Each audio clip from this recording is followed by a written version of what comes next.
은혜를 아는 자가 베풀 줄도 안다. 은혜를 아는 자가 베풀 줄도 안다라는 제목으로 말씀 전하겠습니다. 오늘 본문 말씀은 그 사회적 약자에 대한 각종 유형별 보호 규례에 대하여 말씀하고 계십니다. 본문은 그 가난한 자를 위한 담보 규례, 품꾼의 품삯에 대한 규례, 연자제 금지 규례, 빈민층의 권익 보호를 위한 규례의 내용들을 기록하고 있습니다. 이러한 규례들은 그 이웃 사랑의 구체적인 실천이다라고 할 수가 있을 것입니다. 오늘 이러한 본문 말씀을 통해서 그 하나님께서 주시는 영적 교훈을 살펴보겠습니다. 첫째, 하나님 앞에서 의로운 자가 되라는 것입니다. 13절 말씀을 보시면 채무자에게서 전당 잡은 옷을 해지기 전에 돌려주고 그 옷을 입고 자게 한다면 그 일이 하나님 앞에서 의로움이 될 것이다 라고 말씀하고 있습니다. 13절 말씀에 해질 때에 그 전당물을 반드시 그에게 돌려줄 것이라. 그리하면 그가 그 옷을 입고 자며 너를 위하여 축복하리니 그 일이 내 하나님 여호와 앞에 내 공의로움이 되리라 라고 말씀하고 있습니다. 이는 그 전당물을 돌려주지 않음으로 인해서 물질적인 그런 풍요를 누릴 수가 있을 것입니다. 그렇지만 그런 물질적인 풍요를 누리기보다는 그 물질을 이 궁유를 베푸는데 사용함으로 인해서 하나님 앞에 의로운 자가 되라는 그런 의미를 가지고 있다는 것입니다. 이스라엘 사람들은 이 겉옷을 담요로도 사용했습니다. 듣고 잘 담요가 겉옷 하나밖에 없는 가난한 채무자의 경우에 만약에 채권자가 그 겉옷을 저당물로 가지고 가서 밤에 되돌려 주지 않는다면 그 채무자는 이 밤의 추위로 인해서 잠을 제대로 자지 못할 뿐만이 아니라 그 영하로 떨어지는 이 팔레스타인 이 낮과 기후의 이 차이로 인해서 혹 동사는 그런 일도 생길 수가 있다는 것입니다. 그렇기 때문에 가난한 채무자의 겉옷을 이 해질 때에 돌려주는 것은 그 채권자에게 있어서 의로움이 된다라고 말씀하고 있습니다. 그러니까 채권자에게 의로움이 되는 그 이유가 무엇입니까? 그 긍휼의 베품을 받은 이 채무자가 그 하나님 앞에 간절히 그를 위해서 기도하게 되는 것이고 하나님께서는 그 기도를 들으시고 그 채권자에게 그 은혜를 베풀어 주신다라고 말씀하고 있다는 것이죠. 이처럼 그 연약한 자들에게 긍휼을 베푸는 것, 또 힘든 사람에게 위로해주고 힘든 사람의 그 고통을 나의 고통으로 생각하고 함께 한다는 것, 이것이 얼마나 하나님 앞에 큰 은혜가 되고 하나님 앞에 큰 그 상이 되는 것인지 이 13절 이 말씀을 통해서도 우리가 알 수가 있다는 것이죠. 그러니까 하나님의 축복을 받는 삶이란 것은 이 특별한 것이 아닌 것을 알 수가 있습니다. 약한 자를 돌아보고 약한 자를 위해서 기도하고 약한 자와 함께 해주는 것, 이거 하나만으로도 하나님 앞에 축복을 받는 그러한 삶이란 것을 알 수가 있다는 것이죠. 우리는 하나님 앞에 어떤 큰 일을 또 많은 것을 해야지만이 하나님의 이런 복을 누릴 수 있다라고 생각하는 경향이 있는데 사실은 이 사소한 것도 하나님께서는 다 기억하고 갚아주는 것을 볼 수가 있습니다. 오히려 교회를 위해서 하나님을 위해서 많은 일을 하는 것이 자신의 의로서 하나님 앞에 교만하게 되는 그러한 경우가 더 많다는 것이죠. 그것보다는 사소한 부분들을 통해서 하나님 앞에 이 복을 받는 그러한 경우도 있다는 것을 우리는 명심해야 한다는 것입니다. 물론 하나님 앞에 많은 것을 하면 하나님께 영광이 됩니다. 그렇지만 많은 것을 하고 난 이후에 겸손해야 한다는 것이죠. 하나님 앞에도 겸손해야 되는 것이고 사람 앞에 겸손할 때에 하나님 앞에 드린 것들이 하나님께서 기쁘게 받으시게 되는 것이지 내가 다른 사람들보다 많이 했다라고 해서 그것이 다른 사람을 얕잡아 보는 것이 되고 자신의 의를 높이는 것이 된다면 아니한 것만 못하게 되는 그러한 경우도 있다는 것이죠. 그렇기 때문에 오늘 이 본문 말씀을 보면 그 하나님 앞에 의로운 자로 이렇게 여겨지게 되는 것은 그 하나님 앞에서 그 어려운 자로 여겨지느냐 아니면 불의한 자로 여겨지느냐? 그 이유가 무엇이냐면 우리의 삶의 현장 가운데서 실제로 이웃에게 하나님께서 행하라고 한 일을 행하느냐 아니면 행하지 않느냐, 거기에 따라 달려 있다는 것을 알 수가 있다는 것이죠. 아무리 하나님의 말씀을 많이 알고 있다고 하더라도 그 하나님의 말씀을 우리의 삶 가운데 실천하지 않는다면 그것은 이 어려움과는 전혀 상관이 없다는 것입니다. 하나님 앞에 우리가 그 어렵게 된다는 것은 하나님의 말씀을 삶의 그 현장에서 실천하는가 아니면 실천하지 않는가에 따라서 좌우된다는 것을 알 수가 있습니다. 두 번째는 그 사랑이라는 것은 상대방의 입장을 먼저 생각하는 것에서부터 시작된다는 것입니다. 15절 말씀해 보시면 공궁하고 비난한 자들의 품삯을 당일에 주고 해진 후까지 그 미루지 말라라고 말씀하고 계십니다.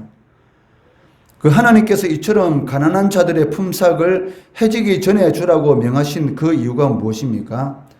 그 부자들에게 있어서, 고용주에 있어서 한 사람의 품삯은 그렇게 그 대수롭지 않게 생각될 수도 있습니다. 그렇지만 가난한 품꾼에게 있어서는 그 품삯은 그의 가족이 하루를 살아가는 데 있어서 절대적으로 필요한 생활비가 되기 때문입니다. 그렇기 때문에 고용한 사람은 반드시 가난한 품꾼의 입장에서 그 형편과 심정을 생각하고 그에게 해가 되지 않도록 그 품삯을 지불해라라고 명령하고 계시다는 것입니다. 여기에 바로 이웃사랑의 원리가 있다라고 우리는 볼 수가 있습니다. 이웃사랑은 어떤 것입니까? 어떤 거창한 것이 아니라 그 사람의 입장에 서서 생각하는 것, 그 사람의 형편과 심정을 이해하는 것, 여기서부터 그 이웃사랑이 시작된다라는 것을 알 수가 있다는 것이죠. 상대방에게 아무리 많은 것을 주고 아무리 좋은 것을 준다고 할지라도 그것이 상대방의 형편과 심정을 생각해서 한 것이 아니라면 그것은 사랑이 아니라는 것입니다. 단지 자기 만족을 위해서 상대방을 괴롭히는 것에 불과할 뿐이라는 것이죠. 그 어버이날 자녀들이 부모를 위해서 이 식사 대접을 하는 경우가 많은데 그 실질적으로는 부모가 좋아하는 것, 부모가 기뻐할 수 있는 그러한 것을 대접해야 되는데도 불구하고 자신들이 원하는 그러한 식당에 가서 이 식사를 하는 그러한 일도 우리가 볼 수가 있는데 이것은 그 부모를 위한 것이 아니죠. 실질적으로는 자신들의 유익을 위해서, 자신의 기쁨을 위해서 먹는 것이지 부모님이 원하는 그러한 식사가 될 수가 없다는 것입니다. 이러한 일들은 우리의 삶 가운데 얼마나 많습니까? 상대방에게 좋은 것을 준다고 하면서도 상대방의 형편과 입장은 전혀 생각하지 않고 자신의 입장에서 생각해서 이를 행할 때가 얼마나 많은지 모릅니다. 실질적으로 그런 것은 사랑이 아니란 것이죠. 자신의 만족과 자신의 의를 이루기 위한 그런 일에 불과하다라고 할 수가 있습니다.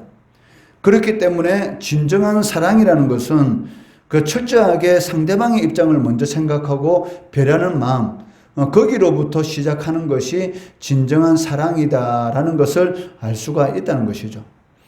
그 세 번째는 은혜를 아는 자가 베풀 줄도 안다는 것입니다. 17절, 18절 말씀을 보시면 하나님께서는 이스라엘 백성들에게 객이나 과의 송사를 억울하게 말고 과부의 옷을 전당 잡지 말라라고 명하시면서 하나님께서 이스라엘 백성들이 애굽 땅에서 종되었던 것을 또 하나님께서 속량하셨다는 사실을 기억하라라고 말씀하고 계십니다. 그 이유가 무엇입니까?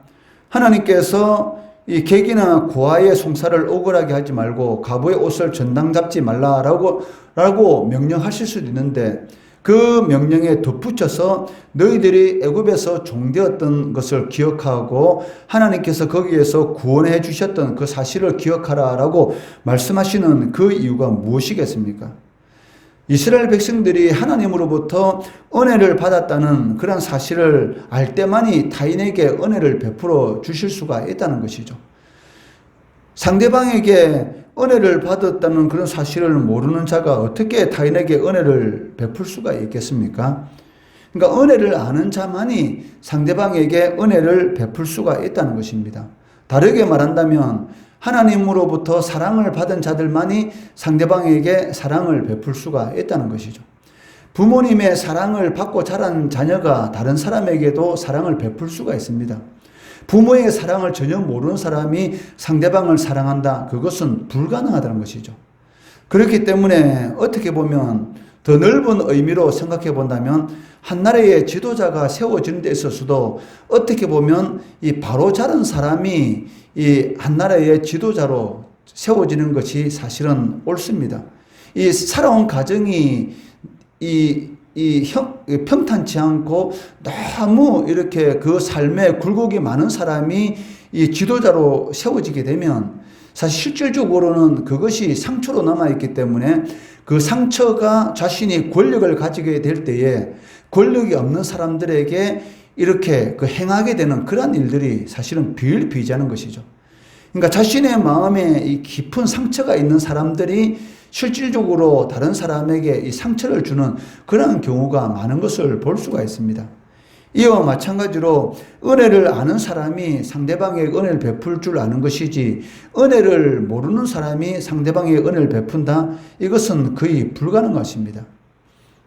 마찬가지로 하나님의 은혜를 받은 사람들이 다른 사람에게 하나님의 은혜를 베풀 줄도 안다는 것입니다. 그 세리장 삭개오의 경우를 봐도 우리가 알 수 있지 않습니까?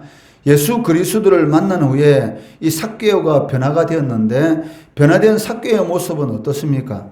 자신의 소유의 절반을 가난한 자들에게 주고 또 자신이 다른 사람의 재물에 대해서 토색한 것이 있다면 4배로 갚겠다라고 결심하게 되는데 그 이유가 예수님께서 자신에게 베푼 그 은혜를 깨달았기 때문입니다. 그 은혜를 알기 전까지만 하더라도 같은 이스라엘 백성인데로도 불구하고 상대방에게 이 세금을 그 많은 세금을 가하게 거두었던 사람입니다. 그런데 예수 그리스도를 만난 이후부터 자신이 어떤 사람인 것을 깨닫게 되었고 자신이 그리스도로부터 받은 그 은혜를 깨닫는 이후부터 그 삶이 완전히 이렇게 변화가 되었던 것이죠. 마찬가지로 우리가 하나님의 은혜를 알고 있다면 반드시 이웃에게 은혜를 베푸는 그러한 삶을 살아가게 된다는 것이죠. 그런데 반대로 이웃에게 무관심하고 오직 자기 자신을 위해서만 살아가고 있다면 그것은 하나님의 은혜를 아는 자다라고 말을 할 수가 없습니다. 입으로는 하나님의 은혜를 받았다, 하나님의 사랑을 받았다라고 말을 하고 있지만 실질적으로 상대방에게 행하는 그러한 모습에 이 사랑의 모습, 은혜를 베푸는 그러한 모습이 나타나고 있지 않다. 그 사람은 하나님의 은혜를 받은 사람이 아닙니다. 그리고 하나님의 사랑을 아는 사람이 아니다라는 것을 스스로 증거하고 있다는 것이죠. 하나님을 사랑한다면 반드시 사랑하는 그러한 모습이 나타나게 된다는 것이죠. 하나님을 사랑한다고 하면서도 불구하고 하나님을 위한 헌신이 보이지 않는다. 하나님을 위한 하나님께 드릴 것을 드리지 않는다. 그것은 하나님을 사랑하는 것이 아닙니다. 그냥 입으로만 하나님을 사랑하는 것이죠. 진정으로 상대방을 사랑한다면 그 사랑하는 그런 행위가 반드시 나타나게 된다는 것입니다. 그렇기 때문에 하나님의 은혜를 알고 기억하는 자라면 반드시 베푸는 삶을 살아가게 된다는 것이죠. 이것을 17절, 18절 말씀을 통해서 우리들에게 가르쳐주고 있다는 것입니다. 오늘 본문 말씀을 통해서 우리는 3가지를 살펴보았습니다. 첫째는 하나님 앞에서 어려운 자가 되라는 것입니다. 그 어려운 자가 되는 그것은 바로 하나님의 말씀대로 우리의 삶 가운데 선을 실천하느냐 실천하지 않느냐에 따라서 어려운 자냐 불의한 자냐라는 것이 그 기준이 된다는 것입니다. 둘째는 사랑이라는 것은 상대방의 입장을 먼저 생각하는 것에서부터 시작된다는 것이죠.